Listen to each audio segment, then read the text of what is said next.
निम्नलिखित में से कौन सा मूल अधिकार भारतीय संविधान के द्वारा नागरिकों को नहीं प्रदान किया गया है? चलिए बताएंगे आप लोग।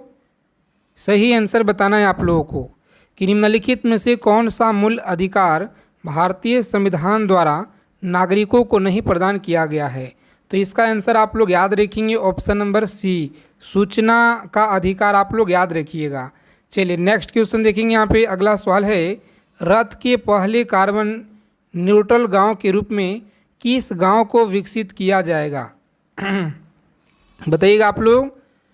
रथ के पहले कार्बन न्यूट्रल गांव के रूप में किस गांव को विकसित किया जाएगा? तो सभी लोग याद रखेंगे ऑप्शन नंबर ए जो दिया गया है, Bhiwandi taluka Maharashtra. Option number A आप लोग याद रखिएगा, सही उत्तर है। आगे देखेंगे, रोज़ाना आप लोग क्लास में जुड़ेंगे, लगातार आप सभी को यहाँ पे एनालिसिस जो भी आपके एग्ज़ाम में प्रश्न पूछे जा रहे हैं उन सभी से यहाँ पे देखते हुए आपको आने वाले शिफ्टों के लिए संपूर्ण यहाँ पे सीरीज़ आपको निचोड़ दिया जा रहा है, ताकि जितना हो सके ज़्यादा से ज़्यादा आप लोगों को हेल्प मिले परीक्षा में। तो इसीलिए जिनका भी आने वाले डेटों में परीक्षा है, सभी साथी इस चैनल से जुड़ रहिए। भारत में झूम खेती के अंतर्गत भूमि का सर्वाधिक प्रतिशत किस राज्य में है? बताएंगे। भूमि का सर्वाधिक प्रतिशत किस राज्य में है? याद रखेंगे, मोस्ट इम्पॉर्टेंट सवाल है। जिन लोगों ने बता रहे हैं यहाँ पे ऑप्शन नंबर डी, नागालैंड आप लोग याद रखिएगा, ठीक है। नागालैंड रहेगा इस क्वेश्चन का राइट आंसर। आगे देखेंगे, अगला सवाल है, बिहार सरकार ने किस वर्ष सरकार नौकरियों में महिलाओं के लिए 35% आरक्षण प्रावधान किया है? तो याद रखेंगे आप लोग 2016 में। कब किया जी? 2016 आप लोग याद रखिएगा, सभी लोग याद रखेंगे। चलिए, बिहार का सर्वोच्च साहित्य सम्मान कौन सा है? बताएंगे आप लोग। 15 नंबर क्वेश्चन है कि बिहार का जो सर्वोच्च साहित्य सम्मान कौन सा है? तो याद रखेंगे ऑप्शन नंबर बी, राजेंद्र सम्मान आप लोग याद रखिएगा। अगला क्वेश्चन है, शिक्षा और संस्कृति किसका रचना है? चलिए बता देंगे आप लोग, शिक्षा और संस्कृति जो है यह किसका है? तो याद रखेंगे महात्मा गांधी जी का है। किसका? महात्मा गांधी आप लोग याद रखिएगा, पूछा गया क्वेश्चन है। देखेंगे नेक्स्ट सवाल है, 17 नंबर सवाल आपके लगातार एसएससी एमटीएस के शिफ्टों में बार बार पूछे जा रहे हैं कि अति सुधो सने की मार्ग है जहाँ नेकु सनायम बाक नहीं, उपयुक्त पंक्ति किसके यहाँ पे प्रयुक्त है? तो आप लोग बताइएगा कमेंट करके। चलिए 20 दांत यहाँ पे हिंदी के सवाल 1 2 4 यहाँ पे ऐड हो गए हैं साथी, तो हम लोग आगे देखेंगे। ये अगला सवाल है कि जब हम रबड़ के गद्दे वाली सीट पर बैठते हैं या जब गद्दे पे लेटते हैं तो उसका जो आकार है परिवर्तित हो जाता है, ऐसा पदार्थ पाई जाती है? गतिज ऊर्जा, स्थित ऊर्जा, संचित ऊर्जा, विखंडन ऊर्जा। चलिए बताएंगे इसका सही उत्तर क्या रहेगा, सभी को बताना है यहाँ पे। तो याद रखेंगे, मोस्ट इम्पॉर्टेंट सवाल है, जिनका भी आ रहा है ऑप्शन नंबर बी। क्लास को बिना स्किप किए हुए आप लोग अंत तक देखेंगे। अगर आपको इस बार एक सीट पक्का करना है, एसएससी एमटीएस एग्ज़ाम को क्रैक करना है साथी, एमटीएस एग्ज़ाम को, इन सारे सवालों को निचोड़ आप लोग याद रखिएगा। देखिए यहाँ पे बताया गया कि 23 नंबर जो सवाल है, व्यक्ति अपनी दाढ़ी बनाने के लिए किस दर्पण का प्रयोग किया जाता है? चलिए बताइएगा आप लोग। जो दाढ़ी बनाने वाला जो दर्पण होता है किसका इस्तेमाल किया जाता है? तो आप सभी लोग याद रखिएगा ऑप्शन नंबर बी, अवतल आप लोग याद रखिएगा। ठोस में चल सकने वाली तरंग कौन सा है? चलिए बताएंगे आप लोग, ठोस में चल सकने वाली तरंग यहाँ पे कौन सा है? बताएंगे। 24 नंबर सवाल है आपकी स्क्रीन पे, मोस्ट इम्पॉर्टेंट सवाल आपके परीक्षा के दृष्टि से, सभी लोग याद रखिएगा ऑप्शन नंबर सी जो दिया गया है, ए और बी दोनों आप लोग याद रखिएगा। देखेंगे अगला सवाल है, निम्नलिखित में से किसे होकर जाने वाली प्रकाश किरण अपवर्तन फेवाद बिना विचलित हुए उसी पथ पर सीधे निकल जाती है? बताएंगे आप लोग। 25 नंबर जो सवाल है आपकी स्क्रीन पे, कम समय में जितना हो सके हम लोग ज़्यादा से ज़्यादा चीज़ों को कवर करेंगे, तो सभी साथी जितना हो सके क्लास में आप लोग जुड़िए, जिनका भी परीक्षा आने वाले शिफ्टों में है, ठीक है। जैसे कि आपका 24, 25, 26 हो गया, जो आपका इन डेटों में आने वाले शिफ्ट में परीक्षा है, जिनका भी आप लोग प्रत्येक क्लास को ज्वाइन कीजिए। बहुत मेहनत के साथ आपके लिए एनालिसिस यहाँ पे जो है देखते हुए कराया जा रहा है, जिनका भी आने वाले परीक्षा हैं। देखिए याद रखिएगा आप लोग प्रकाश केंद्र ऑप्शन बी रहेगा इस क्वेश्चन का राइट आंसर। आगे देखेंगे अगला सवाल है, एक लेंस में अवधान का जो मान है सदैव 1 से कम होता है, वह जो लेंस क्या कहलाता है? तो आप लोग याद रखिएगा वह लेंस अवतल कहलाता है। क्या है? अवतल। आप लोग याद रखिएगा।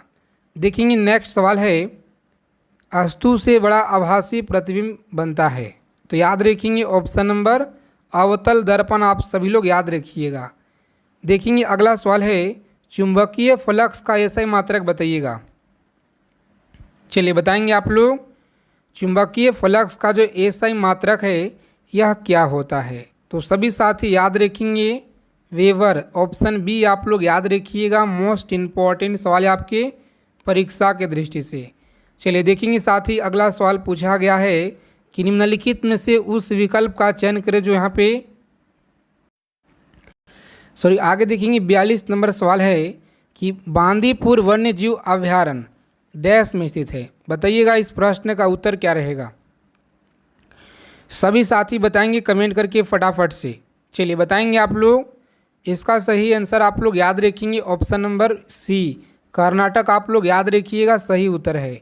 आगे देखेंगे अगला सवाल है, समुद्र की गहराई मालूम की जा सकती है किसके द्वारा? बताएंगे आप लोग। समुद्र की जो गहराई है आप सभी लोग याद रखेंगे यहाँ पे किसके द्वारा मापी जाती है? तो सोनार के द्वारा। आप लोग याद रखिएगा सोनार यंत्र के द्वारा।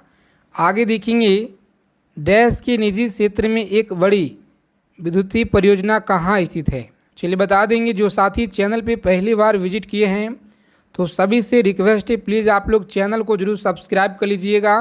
बगल में बेल आइकन प्रेस करके ऑल पे जरूर सेव कर लेना है ताकि हर एक जानकारी आप सभी को मिलता रहे। देखिए यहाँ पे याद रखेंगे आप लोग सही उत्तर है ऑप्शन नंबर डी। ठीक है, दाभोल महाराष्ट्र। आप लोग याद रखिएगा। आगे देखेंगे विविधता कहाँ पाई जाती है? तो सभी लोग याद रखेंगे विविधता कहाँ पाई जाती है। याद रखेंगे मोस्ट इम्पॉर्टेंट सवाल है उष्ण कटिबंधीय आर्द्र वनों में मरुस्थल में। ऑप्शन बी रहेगा इस क्वेश्चन का राइट आंसर। चलिए नेक्स्ट क्वेश्चन देखेंगे यहाँ पे, वायुमंडल के ऊपरी भाग में ओजोन परत हमारी रक्षा किसे करती है? बताएंगे। पूछा गया सवाल है आपके एसएससी एमटीएस के एग्ज़ाम में। याद रखिएगा आप लोग वायुमंडल के ऊपरी भाग में ओजोन परत हमारी रक्षा किसे करती है? तो सभी लोग याद रखेंगे मोस्ट इम्पॉर्टेंट सवाल है ऑप्शन नंबर ए। याद रखिएगा ऑप्शन ए रहेगा राइट आंसर। आगे देखेंगे सेल का एनोड किससे बना होता है? तो याद रखेंगे सेल का जो एनोड है यह किससे बना होता है? प्यारे मित्रों याद रखेंगे ग्रेफाइट कार्बन। क्या है? Graphite carbon. आप लोग याद रखेंगे ऑप्शन नंबर ए रहेगा राइट आंसर। आगे देखेंगे हाइड्रोजन बम का आविष्कार किसने किया? तो याद रखेंगे हाइड्रोजन बम का जो आविष्कार है एडवर्ड टेलर के द्वारा। आप लोग याद रखिएगा ऑप्शन नंबर डी रहेगा राइट आंसर। चलिए मानव का पूछा गया सवाल है आपकी परीक्षा में। याद रखेंगे बहुत बार आपके एग्ज़ाम में। सभी लोग याद रखिएगा यहाँ पे मानव का जो है सामान्य रक्तदाब कितना होता है? चलिए बता देंगे सभी साथी फटाफट से कमेंट करके। प्रत्येक सवाल का आंसर आप लोग बताते चलिए कमेंट बॉक्स के माध्यम से। तो यहाँ पे आप लोग याद रखेंगे सही उत्तर है इस प्रश्न का ऑप्शन नंबर ए 120 से लेकर के 80 आप लोग याद रखिएगा जो ऑप्शन ए में आपका दिया गया है। आगे देखेंगे उपस्थिति तथा हड्डियों के निर्माण और संपोषण में आवश्यक तत्व होता है। याद रखेंगे उपस्थिति तथा हड्डियों के निर्माण और संपोषण में आवश्यक तत्व होता है। याद रखिएगा आवश्यक तत्व होता है मैग्नीशियम, कैल्शियम या जिंक होगा। तो आप सभी लोग याद रखेंगे मोस्ट इम्पॉर्टेंट सवाल है ऑप्शन नंबर कैल्शियम जो बी में आपका दिया गया सही उत्तर। आगे देखेंगे अगला प्रश्न पूछा गया है, सभी लोग याद रखेंगे मिल्क ऑफ मैग्नीशिया एक निलंबन है। याद रखेंगे मिल्क ऑफ मैग्नीशिया एक निलंबन है। सही उत्तर आप लोग याद रखेंगे। मोस्ट इम्पॉर्टेंट सवाल है जो लगातार आपके एग्ज़ाम में पूछे जा रहे एसएससी एमटीएस के पेपर में। मैग्नीशियम हाइड्रोक्साइड का आप लोग याद रखेंगे। चलिए देखेंगे अगला सवाल। रोजाना आप लोग क्लास में जुड़ेंगे, लगातार आप सभी को यहाँ पे प्रैक्टिस सेट प्रीवियस ईयर का और जो अभी वर्तमान में परीक्षा हो रहे हैं साथ ही जिस लेवल के सवाल आपके पूछे जा रहे हैं हर एक क्लास में आपको ऐड किया जा रहा है ताकि आने वाले जिनका भी परीक्षा है ज़्यादा से ज़्यादा आप लोगों को यहाँ से हेल्प मिल पाए। प्लास्टर ऑफ पेरिस का रासायनिक नाम क्या है? याद रखिएगा कैल्शियम सल्फेट हेमीहाइड्रेट। याद रखेंगे सी ऑप्शन सही है। आगे देखेंगे अगला सवाल है स्टेनलेस स्टील किसका मिश्र धातु है? चलिए बताएंगे 53 नंबर सवाल है स्टेनलेस स्टील किसका मिश्र धातु है? तो प्यारे मित्रों आप लोग याद रखिएगा लोहा हो गया, क्रोमियम और carbon. Chromium carbon option D रहेगा इस क्वेश्चन का राइट आंसर। चलिए देखेंगे अगला सवाल बताएंगे आप लोग। सभी साथी क्लास को लाइक कर देंगे फटाफट से जो लोग क्लास में पहली बार विजिट किए हैं। देखिए कांच को नीला रंग निम्नलिखित में से कौन प्रदान करता है? बताएंगे कांच को नीला रंग कौन प्रदान करता है? तो याद रखेंगे कोबाल्ट ऑक्साइड। क्या है? कोबाल्ट ऑक्साइड आप लोग याद रखेंगे। ऑप्शन नंबर ए आपका सही उत्तर है। आगे देखेंगे अगला सवाल है रक्त स्कंद में कौन सा विटामिन क्रियाशील होता है? तो याद रखेंगे रक्त स्कंद में कौन सा विटामिन क्रियाशील होता है? इसका सही उत्तर आप लोग याद रखेंगे ऑप्शन नंबर विटामिन डी। याद रखिएगा विटामिन डी रहेगा राइट आंसर। आगे देखेंगे किसकी उपस्थिति के कारण गाय का दूध का जो रंग है यह पीला होता है? तो सभी लोग याद रखेंगे मोस्ट इम्पॉर्टेंट सवाल है। चलिए बताएंगे आप लोग कमेंट करके फटाफट से और क्लास को बिना स्किप किए हुए आप लोग अंत तक देखिएगा क्योंकि कम समय में जितना हो सके हम लोग ज़्यादा से ज़्यादा रिवीजन करेंगे शानदार प्रश्नों का। सही उत्तर आप लोग याद रखेंगे ऑप्शन नंबर डी कैरोटीन आप लोग याद रखेंगे। ठीक है कैरोटीन आप लोग याद रखिएगा। आगे देखेंगे एंजाइम मूल रूप से क्या है? बताएंगे एंजाइम मूल रूप से क्या है? तो साथी आप लोग याद रखिएगा ऑप्शन नंबर प्रोटीन है। क्या है? प्रोटीन आप लोग याद रखिएगा। कान में कितना हड्डियां होती है? कान में कितना हड्डियां होती है? तो 6 हड्डियां आप लोग याद रखिएगा। कितना? 6 आप लोग याद रखेंगे। ऑप्शन नंबर सी रहेगा इस क्वेश्चन का राइट आंसर। पौधे में जाइलम उत्तक निम्नलिखित में से किस पदार्थ का सम्मोहन करता है? तो आप लोग याद रखेंगे सम्मोहन करता है पानी और खनिज लवण आप लोग याद रखिएगा। ऑप्शन नंबर सी रहेगा इस क्वेश्चन का राइट आंसर। देखेंगे पूछा गया सवाल है आपके एग्जाम में एमटीएस की परीक्षा में याद रखिएगा प्याज में निम्नलिखित में से किस में खाद्य जमा होता है? चलिए बता देंगे सभी साथी फटाफट से इस क्वेश्चन का सही उत्तर क्या रहेगा। तो आप लोग याद रखिएगा मोस्ट इम्पॉर्टेंट प्रश्न है सी ऑप्शन। ठीक है शल्क पत्र आप लोग याद रखेंगे। आगे देखिए अगला सवाल है याद रखेंगे उपभोक्ता शोषण के प्रमुख कारण क्या है? चलिए बताएंगे साथ ही आप लोग सभी लोग याद रखिएगा मोस्ट इम्पॉर्टेंट सवाल है इनमें से सभी।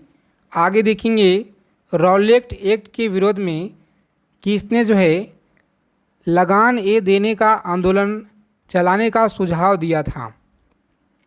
तो सभी साथी यहाँ पे याद रखिएगा मोस्ट इम्पॉर्टेंट सवाल है जिनका भी ऑप्शन नंबर डी आ रहा है। क्या है? डी ऑप्शन याद रखिएगा स्वामी श्री नाथ आप लोग याद रखिएगा। देखेंगे अगला सवाल बताइएगा आप लोग कमेंट करके सभी लोग। पूछा गया सवाल है किसने जो है खिलाफ आंदोलन को हिंदुओं और मुसलमानों की एकता के एक ऐसे अवसर के रूप में जो है 100 वर्ष से भी पुनः प्रस्तुत नहीं होगा? तो आप लोग याद रखिएगा इस क्वेश्चन का सही उत्तर है अबुल कलाम आज़ाद जो ऑप्शन सी में आपका दिया गया है साथी सही उत्तर। तो सभी लोग अच्छे से यहाँ पे याद रखिएगा। चलिए देखेंगे अगला सवाल पूछा गया है कम समय में जितना हो सके हम लोग ज़्यादा से ज़्यादा चीज़ों को रिवीजन करेंगे। तो सभी साथी रोज़ाना आप लोग क्लास में जुड़िएगा और अभी तक आपने क्लास को लाइक नहीं किए हैं, सेशन को लाइक कर दीजिए सभी लोग। निम्न में से किस सुल्तान ने कुतुब मीनार की 5वीं मंजिला का जो है निर्माण कराया? तो याद रखेंगे निर्माण कराया। 66 नंबर सवाल का सही उत्तर बताएंगे। चलिए सभी लोग बताइए यहाँ पे। फिरोज शाह तुगलक, जो ऑप्शन सी में आपका दिया गया है राइट आंसर। चलिए नेक्स्ट क्वेश्चन है, ख्वाजा मुइनुद्दीन चिश्ती किसके शिष्य हैं? बताएंगे आप लोग किसके शिष्य हैं। तो यहाँ पे आप लोग याद रखेंगे साथ ही सही उत्तर है option number C, Khwaja Usman Harooni की आप लोग याद रखिएगा। आगे देखेंगे, एल्बम विडाइन टैड्स के लिए जो है ग्रैमी अवार्ड 2023 किससे जीता है? चलिए कमेंट करके सभी साथी फटाफट से यहाँ बता दीजिए आप लोग इसका सही आंसर क्या रहेगा, सभी को कमेंट करके बताना है। और आज की क्लास यहीं पे समाप्त करते हैं। सेशन अगर आप सभी को अच्छी लगे साथी क्लास को लाइक करेंगे, चैनल को जरूर सब्सक्राइब कर लेना है, वीडियो को लाइक करेंगे, जितना हो सके आप लोग मित्रों के पास शेयर करेंगे ताकि हम आपको लिए ज़्यादा से ज़्यादा जो है रिवीजन करा पाएँ और आप लोगों को एग्ज़ाम में यहाँ से ज़्यादा आपको हेल्प मिल पाए। तो जैन साथी मिलते हैं अगले क्लास में अच्छे टॉपिक के साथ।